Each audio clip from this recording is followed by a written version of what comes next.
sa Mahiwagang Burnay. Mula sa Mahiwagang Burnay. Sa Mahiwagang Burnay.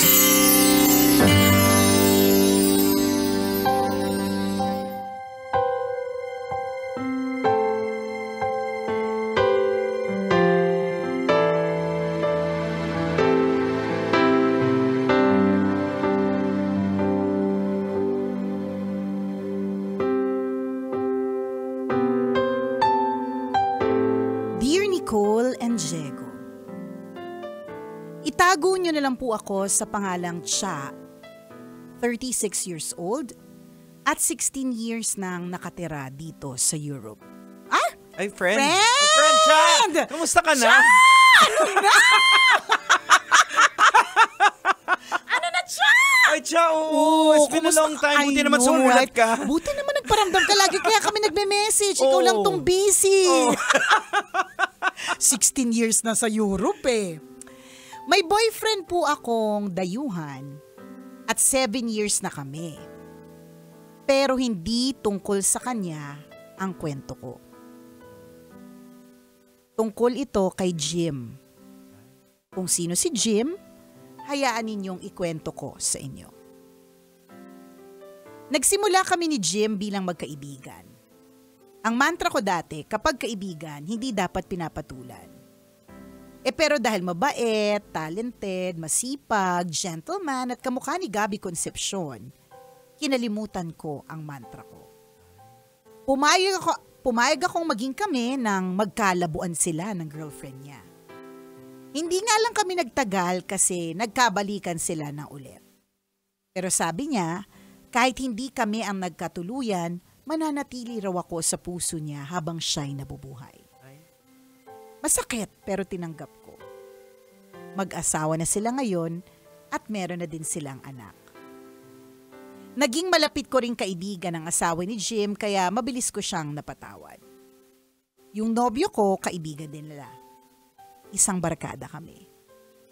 Hindi man kami nagkatuluyan ni Jim na natili kaming magkaibigan. Kaso, hindi alam ng asawa niya at ng nobyo ko na naging kami ni Jim. Minsan nga tinanong ako ng asawa ni Jim kung may naging ibang babae ito noon. Hindi ako makasagot. Kailangan pa ba niyang malaman?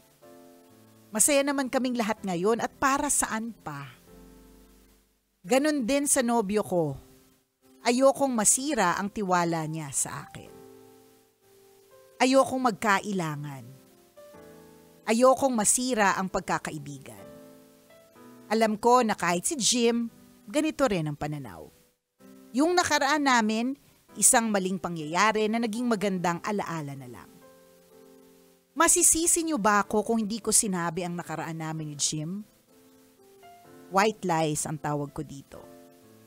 Protective, hindi nakakasira. Maraming salamat po sa inyong opinyon.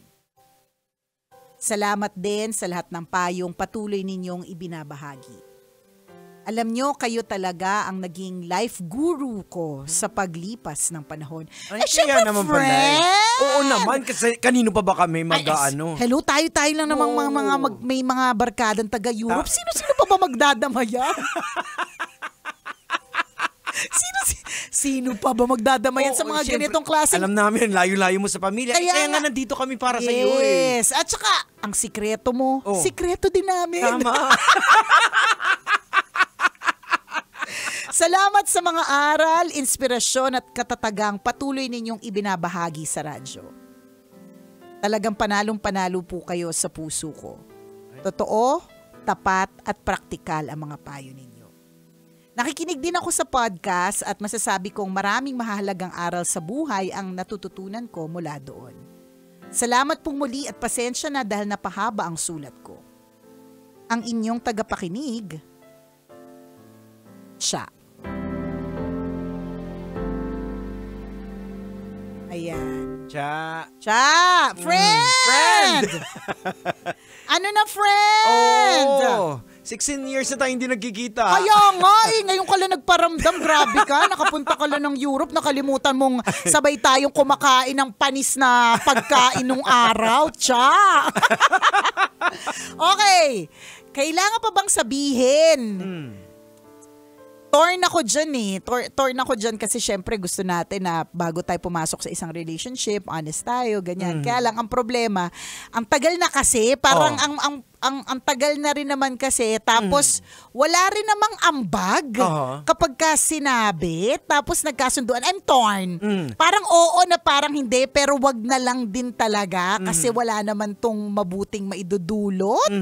Ewan, di ko sure. Ang sa akin dito, pwede namang hindi sabihin pero may danger siya. Dahil Kasi pag ang bagay na tinatago, kinikip mo, baka ma-revisit nyo kasi. yun yung sigurong dapat na siguraduhin ninyong dalawa ni Jim na talagang kaya nyo ginagawa yung pagtago na ito kasi saglit lang naman kayo, isang alaala lang naman talaga ito at wala na kayong balak na mag-revisit ng nakaraan. Ako nakikita Sana ko wala. talaga may danger kasi itong moment na to na nagsulat ka pa, bothered ka nandyan sa Ibig conscious sabihin, mo nakukonsensya ka. Ba't ka nakukonsensya? Yan. May mga malalagkit na pagtingin ka ba kay Jim na hindi namin alam, friend? Kasi parang, diba? parang nagkaroon kayo ng pact na kahit anong mangyari, andito Hindi ka ninyo sa puso sasabihin, ko. diba? Hindi, andito ka sa puso ko, ikaw yung special. Oo. So, And then tsaka meron din silang parang silent agreement na Oo. kahit kailan hindi natin ito sasabihin sa ibang tao. Oo. Yun nga,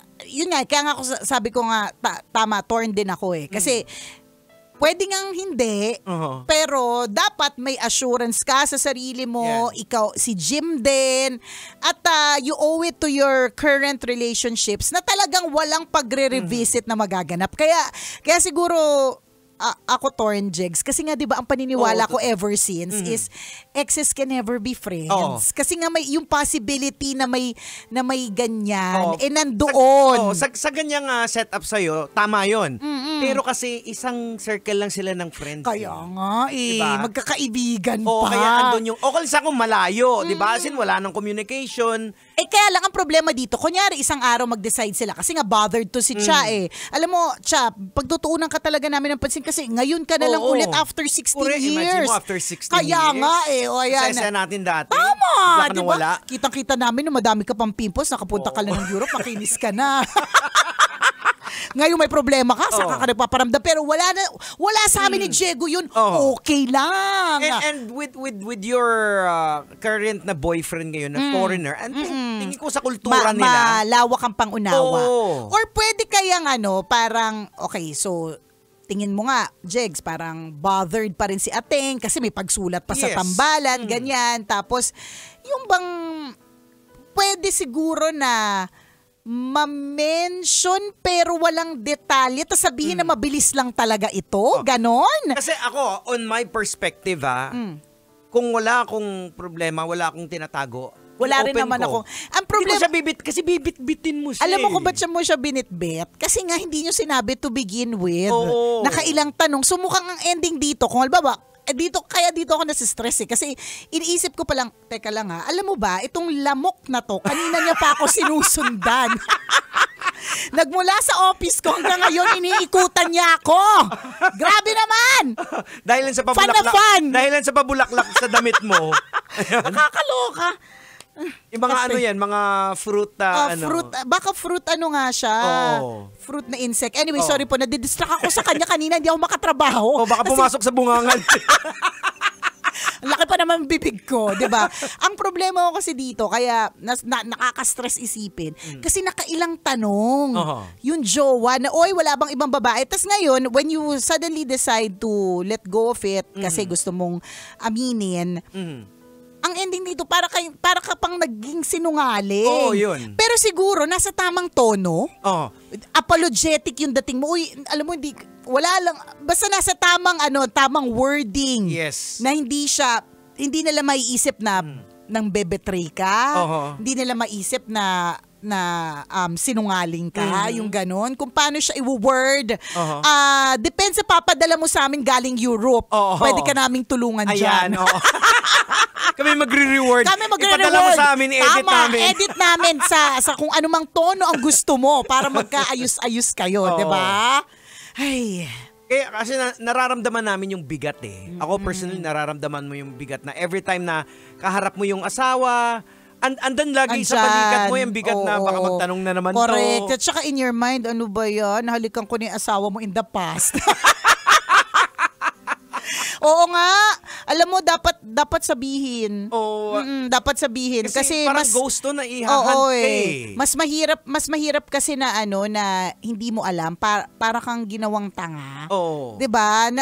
Na-realize ko rin yan noon nung meron ako naging jowa na lahat ng mga tao sa paligid niya alam na Hindi ko ano na siya. ko, 'di ba? Lumipat na sa'yo. Lumipat na sa akin. Lumipat na sa ila mo. 'Di ba? Lahat ng mga nasa paligid niya, kasama namin sa work, friends niya, alam nilang niloloko ako eh. Pero wala ni isang nagsabi sa akin. Kasi katulad nitong pagrarason ni Cha, protective. Parang ganun. Pero mukhang iba yung sa akin, iba eh. Talagang sinadya nilang hindi i-protect yung feelings eh. Talagang hinayaan nila. Magkaiba. Parang same na magkaiba. 'Di ba? Itong eksena. Ang importantatious talaga, if you really want to start with a clean slate, start with a clean slate. Correct, oo. Sasabihin mo talaga kung ano yung mga nagpapabigat. Siguro gano'n ang atake, friend. Alam mo, ang tagal na nating magkakaibigan. Ito talaga yung dinadala ko sa dibdib ko. For all you know, wala lang sa kanila. Lulugin kayo, parang tanga. Di ba? Alam mo, maging joke lang, Parang ganyan. hindi mo kinakailangan na i-discuss yung details. Hindi. Wala na. Ang detalye na pwede mong sabihin is yung truth, which is saglit lang siya talaga. Naging kayo. Yan lang. Oo, yun lang talaga. Yun lang. Saglit. Siguro pwede mong tsempohan mo yung tama yung wording, tama yung pagkakataon. Hindi yung siya yung nagtanong sa'yo. Correct, diba? Yung mga tipong good mood kayo. Huwag mo babanatan kung kailan bagong huli siya ng enforcer. Wag ganon, diba? So, tatimingan mo din, ganon. Kasi, and ang importantatious din na malaman mo, may consequence to. Ibig sabihin, yung telling the truth, dapat ready ka dun sa possible consequence na magagalit siya. Correct. At magfe-friendship over. At mawawalan ka ng tropa. Well, kung friendship over, siguro that's best if tapos ever. Na. Oo. Diba? At Tapos least na yung season. Tapos na yung season ng friendship nila. Oo. Tapos wala na yung bigat din sa Dibdib mo. Hindi ka na magsisinungaling. Kasi every time parang talagang magsisinungaling. Yun nga kasabi ko, ang danger kasi pag may tinatago ka, kahit sabihin mong white lies yan, Correct. pagsisinungaling pa rin yan eh. Ito na naman ako sa pinapanood ko sa Netflix. So merong isang number 1 na TV parang show sa Netflix, yung Karma. Isang episode pa lang yung napanood ko eh. Kaso nasistress ako sa kanya. Hindi ko siya matapos kahit parang 6 episodes lang siya. Limited series siya eh. Tungkol ito sa isang kasinungalingan na pinatungan. Yeah. Ganun siya. Ganun ang na mangyayari. nakaka-stress. Ang bigat niya. Hindi naman ako kasali dun sa eksena. Pero parang apakabigat kasi patong-patong na yung kasalanan. And sa tingin ko nga, dapat ding sabihin, mas mabuting malaman. Kung halimbawa, pupunta ako dun sa POV ko talaga pagdating dyan. Kasi kanina, ba't ba ako na-confuse? Kasi gusto kitang gusto ko maging mabait sa'yo kasi taga-Europe ka. Pero talaga, yung POV mo is yung ex hindi na talaga doon ka nang gagaling. Oo, Pero ito kasi nasa circle of yun friends. na nga yung ex kasi na hindi na talaga, tas hindi na nagkikita. Ito kasi pwede talaga hindi pag-usapan, hindi mo wala. sabihin. Dead man na, 'di ba? Kasi hindi naman kayo magkakasama eh. Pero kasi yun nga, baka siguro yun yung POV ko. Pero ngayon kasi magkakasama pa rin kayo. And if yung consequence is actually maghihiwalay-hiwalay kayo, 'di ba?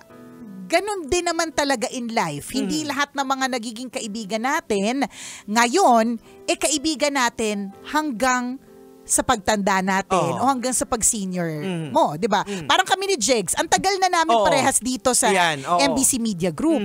Pero kailan lang ba yung masasabi naming naging magkaibigan talaga kami ng more than just ang pag-uusap namin ay hindi lang tungkol sa office, kundi personal lives.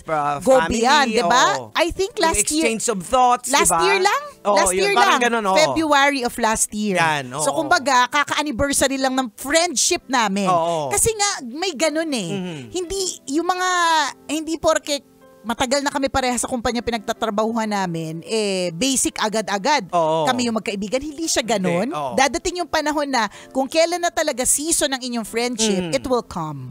Parang relo lang yan na umiikot. Pag dumating ng 12:00, lahat pantay-pantay. Yan, ganon. So, ganon ang eksena. Baka, tapos na din ang season. Oh, Kung yun. man negative Oh. ang reaction nila. Ayan. And it will, I think it will benefit both of you. Kung halimbawa mag-friendship over man. Yeah. At least wala na kayong iniisipin, hindi na kayo nagtatago. Correct. Kung maghahayag na lahat. Oo, tsaka kung ngayon, kung di niya matanggap, edi nasa sa kanya yan. Kasi sa'yo naman, para sa'yo, wala lang naman na talaga yun. Oo, ayan. Diba? So, go ahead. Peace of mind. Oo, Ayan. wala na pong tatalo sa peace Oo. of mind. Ayan. Napakarami ko pong kakilala na mayaman, ang daming pera, pero dahil wala silang peace of mind, parang feeling nila ang hirap-hirap Yan. ng buhay nila. Yan ang pinaka-importante sa lahat, yung may peace of mind ka. Correct! Totoo yan! Oo. Importantatious yung peace of mind. Concerned kami sa iyo, Cha. Yan. Oo, kasi 16 years na tayo hindi nagkita. Kaya nga eh. Tsaka, Imaginein mo yun. taga-Europe ka. Ano ba naman yung... Oo. Ano ba naman? Magkano ba yung palit ng pounds ngayon? Ay, hindi ko sure. Pero mas malaki kesa sa US Ay, oo. dollar.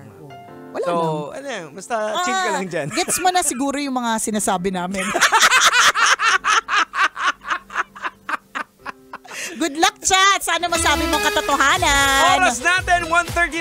Ako pong kumikinang na ulo, Diego Bandido. At akong kumikinang ina mo, Nicole Liala. Kailangan pa bang i-memorize yan? Basic!